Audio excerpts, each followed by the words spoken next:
Big day on the channel today, guys. We're not doing camping, but we're taking apart the camper to get ready for the new camper. So unbelievably excited for this moment. It's gonna entail in this video, taking off the solar panel, the recovery boards, the whole roof rack setup. I gotta take off the camper shell. I gotta take out the wood build out inside along with all the camping gear that's in there. So in order of operations, I'm gonna start by tackling the roof rack, and then I'm gonna be laying everything out that I carry in the camper, so that way you guys can see what's kind of like my daily carry. Pretty much never leaves the truck, so that way when I wanna go camping, all I gotta do is pack up some food, some water, and head out. So I'm gonna show you guys everything that's in the camper shell. And then I also want to, once I have everything out and nothing is left except the camper shell, I wanna head over to a scale to weigh the truck, so that way I can weigh it now and then weigh it again once I have the new camper on it, to hopefully see if this camper fiberglass one was heavier or more lightweight than the new one. Just something I'm pretty curious about. But I wanna show you guys something pretty cool as well. So with all first gen Tacomas, the driver's seat almost always looks like this, because it sits in this formation when it's in the truck, and when people get out, I mean, it's a 1998, over decades, it wears right here, and you can actually see the foam is starting to peel away. And this has been here since I've owned the truck. It's always been just slowly deteriorating further. You can see all the sag in this side of the seat. So what I want to show you is the old one, looking pretty rough, and the new one. You might be asking, like, how the heck did you end up getting a brand new lower seat? And this isn't an entirely new seat, it's just the bottom half that I replaced. So only where your butt sits. And what I did was, I've had basically, I think it was a 1999 Tacoma come into my local junkyard with the same bluish gray interior. I think it might be called Moon Mist. And the driver's seat looked like crap. Same as mine, if not worse. But the passenger seat looked to be in mint shape. So this is actually the passenger side of that truck. You can take just this section right here. It's just 2 bolts on either side of the lower portion of the seat. So you got to take the whole seat apart, take it out of the truck, and take this stuff off to get access to those 2 bolts on either side. And then you can swap out the bottom portion of the seat. So heck yeah, no more tear. So stoked about that. So like I was saying, to begin this process, I'm gonna take off these recovery boards, then the solar panel, then the roof rack. The reason for that is the new camper shell has an overhang over the actual cab, and they don't want you having anything up here that's gonna impede that from being installed. So what I'm hoping is I can adjust this roof rack later and still make it fit. I may have to slide the whole thing as far forward as I can, but for now I gotta take it off, at least for the install. So, wow, there's actually ice cubes. That's how cold it got here last night. There's ice cubes in my recovery boards. Anyways, this, I basically, these are cracking on all the bungees. So it's probably a good thing I'm taking this off, because otherwise this might have come flying off on the highway, which would have been really, really bad. So let's see if I can get these off. There's 1, and there's 2. And I know you guys, or some of you guys, were saying you should find a more permanent way to mount these instead of this bungee cord setup. And I totally agree, especially after seeing this dry rot, because that would really suck if this came flying off on the highway. 1 for me, and then 2 for the person behind me. So assuming I can get this roof rack to work with the new camper shell, I will most definitely be finding a better way to mount these, so that way I don't have to use these honestly subpar bungees. But here we go. We've got a bunch of water-filled recovery boards. And speaking of mounting things better, I definitely need to do a better job with this solar panel. Not that it's ever given me a reason to necessarily worry about it, but it's held on by zip ties.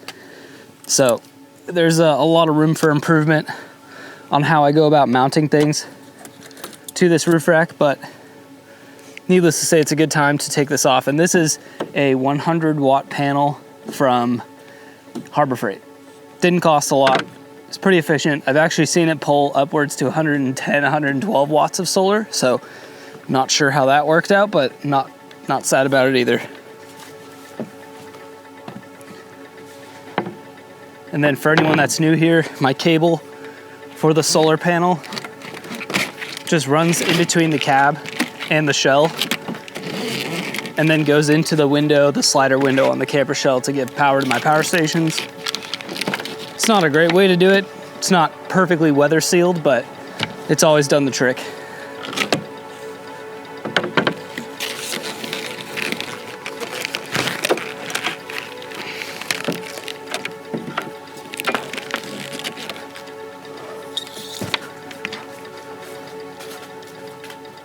I've been getting a ton of questions on this roof rack in the comments, especially on the video I installed it on.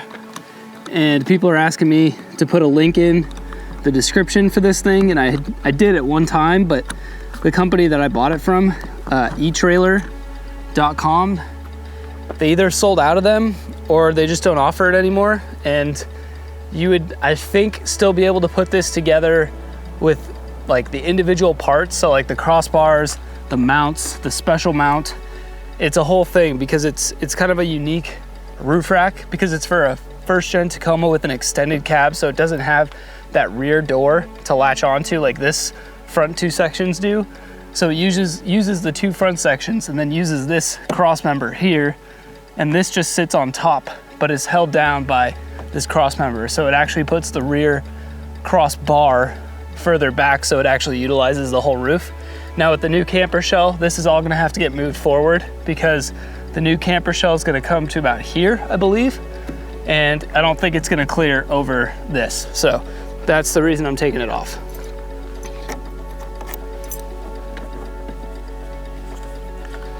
And in case I didn't say this already, because I forget if I just said it, but this is by a company called Inno, the roof rack, I-N-N-O.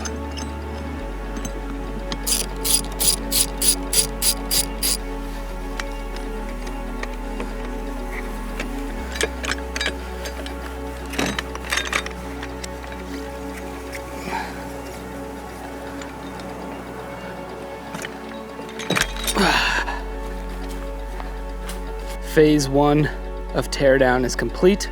It's been a while since I've seen the truck without the roof rack, so I definitely think I like it more with the roof rack, especially with this camper shell, because the camper shell sits higher up than the cab, so it kind of leveled out the top end.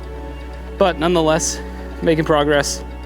Next up, we got to dissect everything out camping gear wise from the back of the camper. So I'm basically just gonna start pulling everything out of here.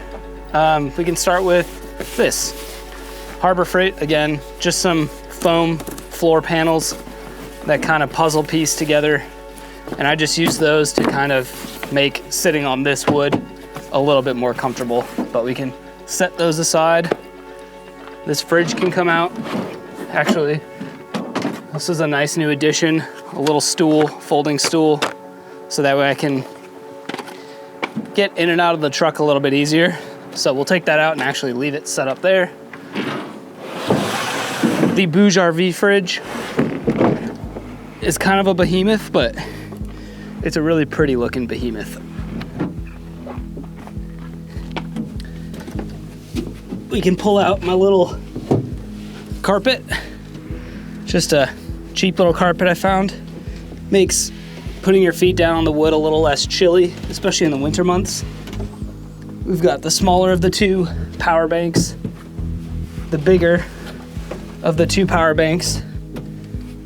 I've got this folding desk, which I haven't totally figured out how to use yet in here, but needless to say, another Goodwill find. Goodwill's freaking awesome for finding weird gadgets. And then a plastic folding table, which was nice to like put a laptop on, or sometimes I'll take it out of the truck and put the water container on it, but all that can come out. Next, I'm gonna start emptying out this under the bed container. So I've got, again, all this stuff stays in here like 99% of the time, so I don't have to pack every time I wanna go camping. So I got a sleeping bag, a little pillow, a nicer little comforter, folding chair for camp, a quick dry towel, a sheet cover, which I put over this inflatable mattress, a hammock, which honestly never gets used. I really should use this more often. And last but not least, this is actually an awning I picked up, kind of a jank awning. It's a glorified tarp, which I've used once in some less than ideal weather. But that's it for the back here.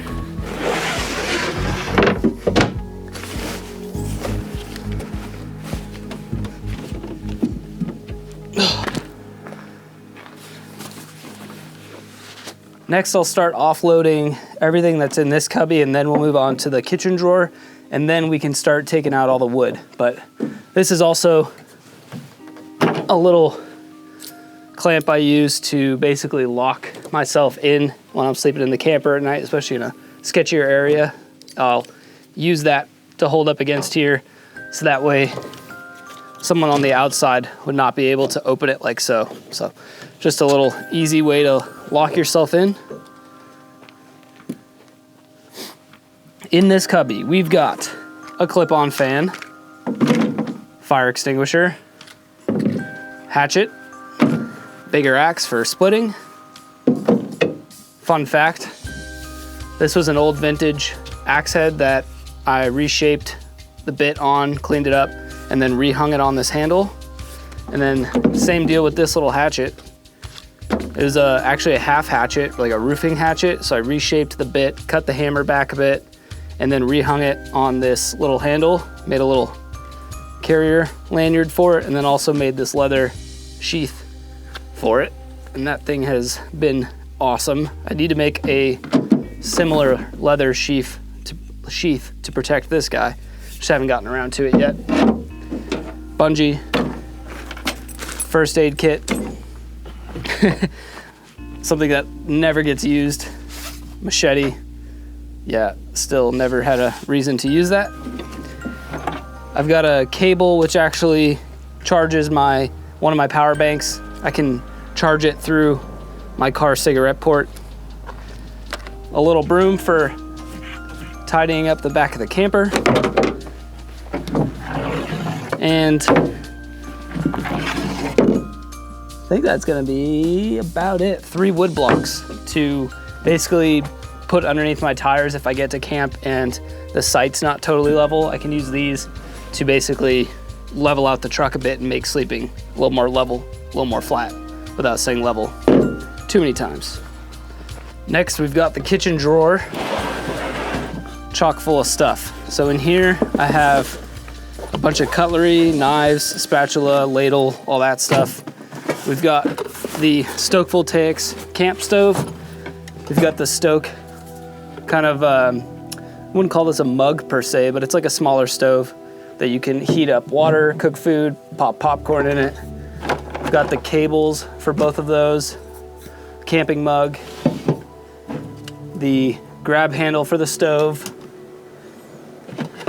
Picked up this thing at not a Goodwill, but a different thrift store, and it's just like a bamboo, I don't know, it's stamped made in Japan. I plan to use it for putting nice food on when I go camping and really having a nice little platter for the camera. Paper towels, 2 plates, 2 bowls, and a fork I gotta put away. A little mini stove, just a little pot pan in there. A coffee bean. The top for this guy is a French press. And then this little caddy, which holds salt, pepper, koozie, something to clean a cast iron with, soap, sponge, olive oil, which is pretty much frozen, a measuring cup, some stainless steel cups, and a couple stainless steel little micro pots. So handy little way to organize all that. And then last but not least, wow, that drawer is so easy to push and pull out when it's not full of stuff. In here I keep my puck lights, which just magnetic attach themselves to the top of the camper on the inside. And then in here, we've got a temp gauge, CO2 monitor, little towel, scrub daddy, a little tiny stove that I actually use with this and propane, deck of cards, just some miscellaneous stuff, some hand warmers, got some paracord, a headlamp, a battery for the CO2 monitor, a couple rubber bands, just stuff that really doesn't have a place but gets put in here anyways.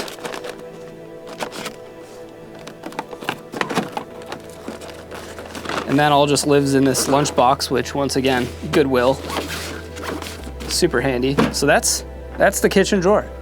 And next I'm gonna start taking out all the wood.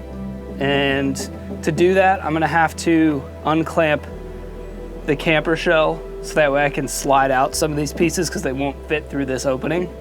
However, I wanna leave the camper shell on so that way I can go to the scale and hopefully weigh this truck. That way I can tell whether this camper shell, being fiberglass and full of glass, is heavier than the new camper shell or lighter.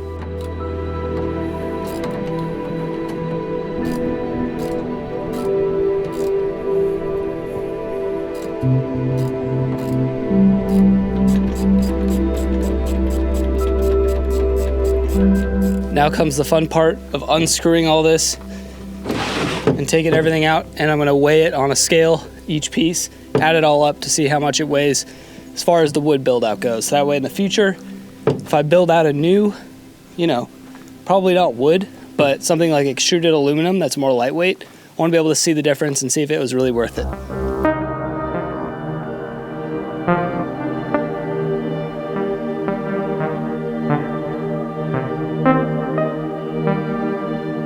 And voila, empty truck bed. And all of the wood is right there. So now I'm gonna take each piece and individually weigh it on a scale and then add it all up to see how much the wood build weighs.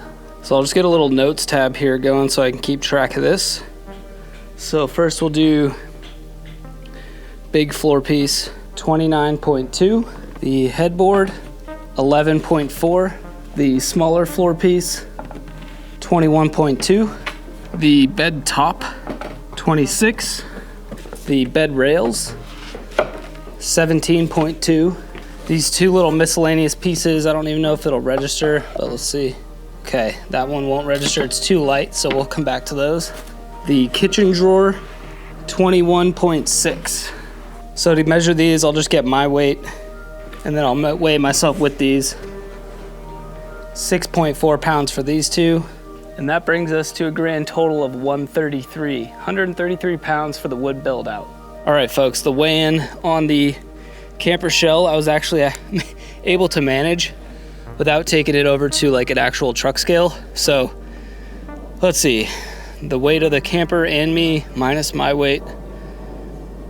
This thing only weighs about 150 pounds, give or take. So it's actually remarkably less than I thought it was gonna be. I thought it was gonna be up at like easily 200, 220, and I know the new one's gonna weigh about 250, so that's like an extra 100 pounds on there, which I haven't quite decided how I'm gonna do the build out inside yet. I'm gonna take my sweet time and just enjoy having a truck bed with the new camper shell, and I'll just find temporary storage for stuff when I go camping.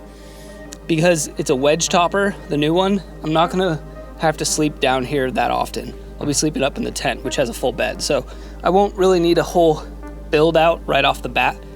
So I guess if you take the weight of the new shell without the wood, it's pretty comparable to this with the wood. So it's almost an equal split there. But if I didn't say it, yeah, about 150, 160 is the weight of this fiberglass shell. So remarkably lightweight for what it is, to be honest with you. And I'm gonna go ahead and get this thing off, and then, I gotta undo the third brake light from the tail light, and then I can pull this thing off. And I think that's about it. Tidy some stuff up, and then I wanna show you something else before we wrap up the video. We're not there yet, so stand by. Well, we're back to a pickup truck. No more camper shell, and I really love how this truck looks without anything on the bed. It looks so perfect as a pickup truck. It just is everything I wanted with one of these. And now we know between all the wood and the camper shell being the fiberglass one was about, let's see, 130 plus 150, so maybe 280. So yeah, it actually weighed with the build out and the fiberglass shell a little bit more than the new camper shell will weigh. So hopefully, suspension wise, not much will need to change. I did go ahead and order some shorter shackles because for the longest time this truck sat a little bit taller in the rear. It's pretty leveled out now, almost like it came from the factory, because these come with a little bit of a rake where the nose is a little bit lower than the back. So we're about there, but just with a lift. So I'm happy with it. I did order, like I said, new shackles that are 5 inches. I have 6-inch shackles now, so I think if I put those 5-inch shackles on, it'll probably drop the back end of the truck maybe a 1/2 inch. And then I also removed the overload leaf on my leaf packs. So if the new camper shell squats the back end of the truck too much, I can always put that overload leaf back in and then do a combination, like either add the overload leaf and do the 5-inch shackles, or maybe don't add the overload leaf. Wait, what did I say? Back that up, reverse that. Possibly add the overload leaf and keep the 6-inch shackles that are on there now, or do not add the overload leaf, keep it a little more flexy, and put the 5-inch shackles instead of the 6. So anyways, I'm getting a little confused with geometry, but that's the plan. Got the truck ready, roof racks off, beds off. I'll have to go through and clean up the rest of this foam off of the tailgate and then clean up the actual inside of the bed. It's a little gnarly from having a camper on it, but we did it. This truck is ready for the new camper shell, which should be here in 1 week from today. Not here, I gotta go get it in Missouri, so that'll be fun.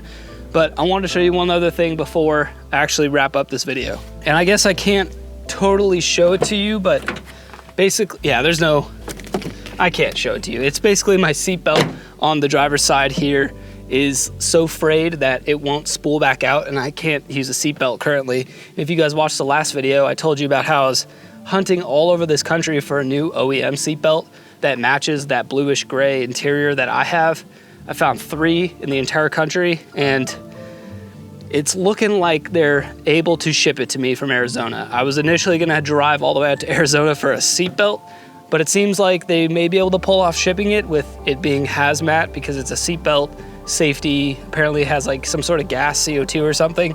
So that made it difficult for them to ship, but I think they're gonna be able to pull it off, and I'll have a new seatbelt here, hopefully in time to go drive out to Missouri to pick up the new camper shell, which I don't think I stated what the new shell is in this video, but if you go back to my old videos, I do reference it. So if you're curious about what I'm gonna be grabbing here next week for a new camper, check out some of the previous videos. You'll find out real quick. But as always, guys, thank you so much for watching. I appreciate you oh so much for sticking around on these videos, and I hope you're equally as excited to see the new camper shell on this first gen Tacoma. And with that being said, I'll see you in the next one. Keep elevating, my friends. Adios.